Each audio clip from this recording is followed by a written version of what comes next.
Welcome back guys. आज मैं explain करूंगा सेक्स एजुकेशन के एपिसोड 4 को। तो चलिए शुरू करते हैं। एपिसोड स्टार्ट होता है मेव और ओटिस को दिखाते हुए। अब वो फ्रेंड्स बन चुके हैं और एक दूसरे को फनी मैसेजेस कर रहे होते हैं। ओटिस मेव के मैसेजेस पढ़ रहा होता है, तभी वहाँ एरिक आकर ओटिस को कहता है कि उसे मेव से प्यार हो गया है, क्योंकि जब भी मेव का मैसेज आता है वो बहुत ज़्यादा खुश हो जाता है और हर वक्त उसी की बात करता है। लेकिन ओटिस कहता है कि ऐसा कुछ नहीं है, वो सिर्फ अच्छे फ्रेंड्स हैं। जिस पर एरिक कहता है, तो क्या जैक्सन उसका बॉयफ्रेंड है जिसके साथ मेव सेक्स करती है? ओटिस कहता है कि वो सिर्फ साथ मजे करते हैं और कुछ नहीं। ओटिस एरिक का ध्यान दूसरी तरफ बटाकर वहां से भागने लगता है। एरिक उसे देखकर चिल्लाता है कि वो मान ले कि उसे मेव से प्यार है। अगले सीन में फिर से मेव जैक्सन के साथ सेक्स कर रही होती है। जैक्सन मेव से डेट के लिए पूछता है, लेकिन मेव इसकी कोई जरूरत नहीं कहकर वहां से चली जाती है। जैक्सन ओटिस के पास आकर उससे मेव को पटाने के लिए आइडियाज मांगता है, लेकिन ओटिस कहता है कि वो ऐसे काम नहीं करता।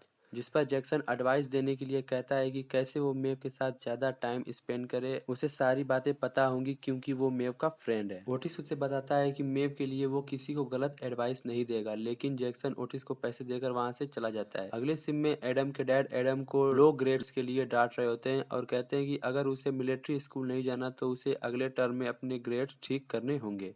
ओटिस भागता हुआ मेव के पास पहुंचता है और मेव उसे बताती है कि क्लाइंट्स उसका वेट कर रहे हैं और वो लेस्बियंस हैं जिनका नाम रूदी और तानिया है। ओटिस आकर उनसे बातें करने लगता है, जिस पर रूदी कहती है कि ये बकवास है, एक 16 साल का लड़का हमारी क्या हेल्प करेगा। ओटिस कहता है कि अगर उसे उनके रिलेशनशिप के बारे में कुछ पता हो तो वो उनकी हेल्प कर सकता है। जिस पे रूदी कहती है कि वो उनकी हेल्प कैसे करेगा, उसे लेस्बियंस रिलेशनशिप के बारे में कुछ आइडिया भी है। ओटिस कहता है वो अगली बार उनकी हेल्प करेगा, उसे रिसर्च करने के लिए कुछ टाइम चाहिए, और मेव के साथ वहां से चला जाता है। फिर हमें ओटिस की मॉम दिखती है जो घर का बाथरूम ठीक करने के लिए एक प्लम्बर को बुलाती है जिसका नाम याकूब है। वो बाथरूम ठीक करने चला जाता है। अगले सीन में हम एक क्लासरूम देखते हैं जहाँ उन लोगों की टीचर उन्हें एक एसे लिखने के लिए देती है। वहीं ओटिस भी होता है जो मेव को देख रहा होता है। मेव ओटिस को देखकर स्माइल करने लगती है। फिर एरिक और ओटिस साथ दिखते हैं। एरिक कहता है कि ओटिस जैक्सन के पैसे अपने पास रखे और जैक्सन को गलत एडवाइस दे जिससे उसका काम बिगड़ जाए। ओटिस कहता है कि वो बुरा काम नहीं करेगा और जैक्सन के पैसे वापस लौटा देगा। ओटिस और एरिक चेंजिंग रूम में जाकर जैक्सन को पैसा वापस लेने के लिए कहते हैं। जैक्सन मान जाता है, लेकिन वो मेव के बारे में कहता है कि वो अजीब है और उसे कुछ पसंद नहीं, ऐसी लड़की अच्छी नहीं होती। ये सुनकर ओटिस गुस्सा हो जाता है और कहता है कि वो बहुत अच्छी लड़की है और उसे बहुत कुछ पसंद है, जैसे कि बुक्स पढ़ना पसंद है, पॉप म्यूजिक सुनना और फीमेल राइटर्स भी पसंद है। ये सब जैक्सन अपने फोन में नोट करने लगता है। ओटिस के पूछने पर कि वो क्या कर रहा है, उसे बताता है कि वो सारी बातें नोट कर रहा है और ओटिस को हेल्प करने के लिए थैंक्स कहता है। अगले सीन में हम मेव को हॉल में बैठे देखते हैं। वहीं जैक्सन बैठकर बुक पढ़ने लगता है जिसे एरिक और ओटिस भी देख रहे होते हैं। एरिक कहता है कि वो तो फीमेल राइटर की बुक भी पढ़ रहा है। ओटिस कहता है इससे कुछ नहीं होने वाला। तभी वहाँ एक लड़की आकर जैक्सन से बुक के बारे में पूछने लगती है, जिस पर एरिक कहता है कि देखा, ये काम करता है। हमें फिर ग्राउंड का सीन दिखाया जाता है जहां मेव और एमी बात कर रही होती हैं। उनके सामने जैक्सन पुशअप करते हुए बुक पढ़ रहा होता है। यहाँ भी दोनों उसे देख रहे होते हैं। सीन चेंज होता है। यहाँ जैक्सन मेव के बगल में पॉप म्यूजिक सुनते हुए निकलता है। मेव उसे रोककर स्माइल करते हुए पूछती है क्या वो पॉप म्यूजिक सुन रहा है। जैक्सन हाँ कहता है और बताता है कि उसके पास म्यूजिक शो की 2 टिकट्स भी हैं और मेव को साथ चलने के लिए कहता है। मेव उसे मना करते हुए कहती है कि उसे एक ऐसे लिखना है और वो नहीं जा सकती। लॉकर्स के पास ओटिस और एरिक साथ खड़े होते हैं। ओटिस अपना फोन चेक करता है, जिस पर एरिक कहता है कि वो अब तुम्हें मैसेज नहीं करेगी, वो अब जैक्सन को मैसेज कर रही है। तभी ओटिस के फोन पर मैसेज आता है और ओटिस एरिक को चिढ़ाते हुए वहां से चला जाता है। इधर याकूब बाथरूम का काम खत्म करके वहां से जाने वाला होता है। तब तक ओटिस घर पहुंच जाता है और अपने रूम में जाकर लेस्बियंस पर रिसर्च करने लगता है। यहाँ याकूब की डॉटर उसे पिक करने के लिए आती है जिसका नाम ओला है। वो ओटिस की मॉम से बाथरूम का रास्ता पूछती है। ओटिस की मॉम उसे रास्ता बता देती है, लेकिन ओला गलती से ओटिस के रूम में पहुंच जाती है और उसे लेस्बियंस पर रिसर्च करते हुए देख लेती है। ओला को देखकर ओटिस शर्मा कर लैपटॉप बंद कर देता है। ओला हंसते हुए उसे डोर लॉक करना चाहिए कहकर चली जाती है। नेक्स्ट मॉर्निंग स्कूल में ओटिस लॉकर से बुक्स निकाल रहा होता है। वहीं लिली खड़ी उसे घूर रही होती है और पास आकर उससे कहती है कि उसने सुना है ओटिस अभी तक वर्जिन है और वो उसके साथ सेक्स करने के लिए तैयार है। ओटिस कहता है कि उसे अभी ऐसा कुछ करने का मन नहीं है। लिली वहां से जाते हुए कहती है कि उसका जब मन हो वो उसके पास आ सकता है। तभी वहां जैक्सन आ रहा होता है, जिसे देखकर ओटिस वहां से भागने लगता है। लेकिन जैक्सन ओटिस के पास आ जाता है और उसे थैंक्स कहते हुए बताता है कि अब वो देर रात तक एक दूसरे को टेक्स्ट करते हैं। ओटिस जैक्सन को रोककर उसके पैसे वापस करने वाला होता है, लेकिन जैक्सन काम का बहाना बनाकर वहां से चला जाता है। तभी मेव उसे मैसेज करके क्लिनिक के काम से स्विमिंग पूल के पास बुलाती है। इधर याकूब फिर से ओटिस के घर बाथरूम ठीक करने आता है और ओटिस की मॉम को पीने के लिए सूप देता है। ओटिस की मॉम सूप के लिए थैंक्स कहते हैं और याकूब बाथरूम ठीक करने के लिए चला जाता है। स्कूल के पुराने बाथरूम में एमी और मेव साथ बैठी होती है। एमी मेव से पूछती है कि क्या जैक्सन उसका नया बॉयफ्रेंड बनने वाला है, जिस पर मेव कहती है कि उसे बॉयफ्रेंड नहीं चाहिए। एमी मेव से जैक्सन के खूबियों के बारे में बताने को कहती है। मेव कहती है कि वो सेक्स में अच्छा है, पढ़ाई में अच्छा है और वो काफी पॉपुलर भी है। फिर से एमी पूछती है कि क्या उनके बीच कुछ कॉमन है। मेव कहती है कुछ चीजें कॉमन है। ओटिस स्विमिंग पूल के पास आकर रूदी और तानिया से बात करते हुए उनको बताता है कि प्रॉब्लम उनमें नहीं, उनके रिलेशनशिप में है।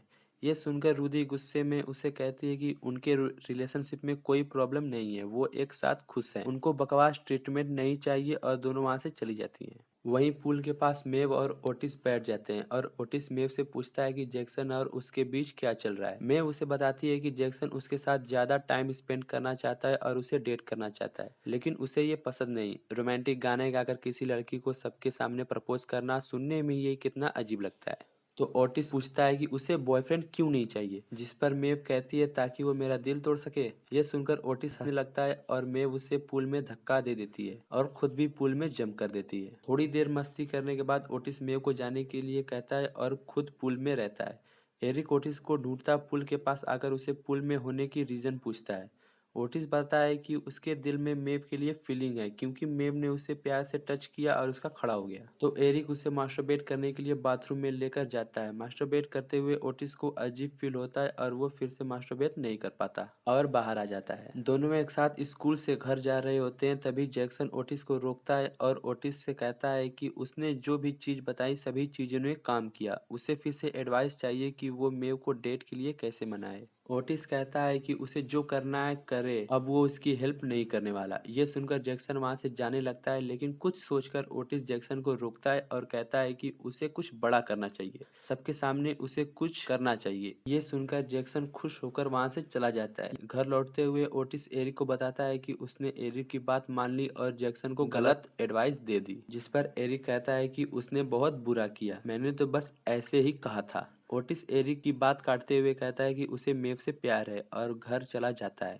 इधर याकूब काम खत्म करके जा रहा होता है, तभी उसका सामान गिर जाता है, जिसे ओटिस की मॉम और याकूब उठाने लगते हैं। ओटिस की मॉम याकूब के बालों को सूंघने लगती है, जिस पर याकूब कहता है कि वो एक अजीब वुमेन है। ओटिस घर पहुंचता है, वहीं ओला भी अपने डैड का वेट कर रही होती है। ओटिस को उसके रिसर्च के बारे में पूछती है। ओटिस शर्माते हुए कहता है वो पूरी हो गई और अपना इंट्रो देता है। ओला भी अपना इंट्रो देती है और कहती है कि उसके पास ओटिस के लिए गिफ्ट है जो उसे पसंद आएगा, और अपने डैड के साथ वहां से चली जाती है। ओटिस कपड़े चेंज करके अपने रूम में जाता है और डोर पर डोर लॉक लगा हुआ देखता है। अगली सुबह ओटिस स्कूल में जैक्सन को देखकर छिप जाता है और वहीं से रूदी को किसी और लड़की के साथ देखता है। तभी मेव वहां आ जाती है और पूछती है कि वो किसे देख रहा है। ओटिस कहता है कि वो बस रूदी और तानिया के बारे में सोच रहा है, तो मेव कहती है कि उनका काम बिगड़ गया वरना कुछ पैसे मिल जाते। ओटिस जैक्सन के पैसे मेव को देते हुए कहता है कि उसने किसी का ट्रीटमेंट किया था। मेव पैसे लेती है और खुश होकर वहां से चली जाती है। अंदर एडम मेव को रोककर कहता है कि अगर वो उसका ऐसे लिख दे तो वो उसे डबल पैसे देगा। मेव कहती है कि उसे कुछ काम है, लेकिन वो लिख सकती है, लेकिन उसे ट्रिपल पैसे चाहिए, और एडम मान जाता है। इधर ओटिस आकर रूदी को सब सच बताने को कहता है। रूदी उसे बताती है कि तानिया उसकी बेस्ट फ्रेंड है और वो उसके साथ बचपन से है। वो उसको सच्चाई बताने में डरती है कि उसे उसके साथ मजा नहीं आता। ओटिस रूदी को समझाते हुए कहता है कि उसे तानिया को बता देना चाहिए, किसी से हम जबरदस्ती तो प्यार नहीं करवा सकते और वो एक दिन तो सच जान ही जाएगी। जिस पे रूदी कहती है कि सच में 16 साल का लड़का है, एक थेरेपिस्ट है। तभी एक अनाउंसमेंट होती है और सबको कैंटीन में इकट्ठा होने के लिए कहा जाता है। सभी लोग कैंटीन में इकट्ठा होते हैं और जैक्सन एक टेबल पर खड़ा होता है। वहाँ मेव और ओटिस भी होते हैं। जैक्सन मेव को पॉइंट करते हुए कहता है ये मेव के लिए, और एक रोमांटिक सॉन्ग गाने लगता है और आकर मेव को प्रपोज करता है और मेव हाँ कर देती है। दोनों किस करते हैं और जैक्सन ओटिस को इशारे में थैंक यू कहता है। ओटिस वहीं खड़ा ये सब देख रहा होता है। उससे एरिक कहता है कि हमने तो ये सोचा ही नहीं था, और ये एपिसोड यहीं खत्म हो जाता है। आई होप कि गाइज आपको वीडियो पसंद आए। वीडियो पसंद आया तो लाइक एंड सब्सक्राइब। मिलते हैं नेक्स्ट वीडियो में, तब तक के लिए keep smiling, be happy, be blessed. Now our journey begins.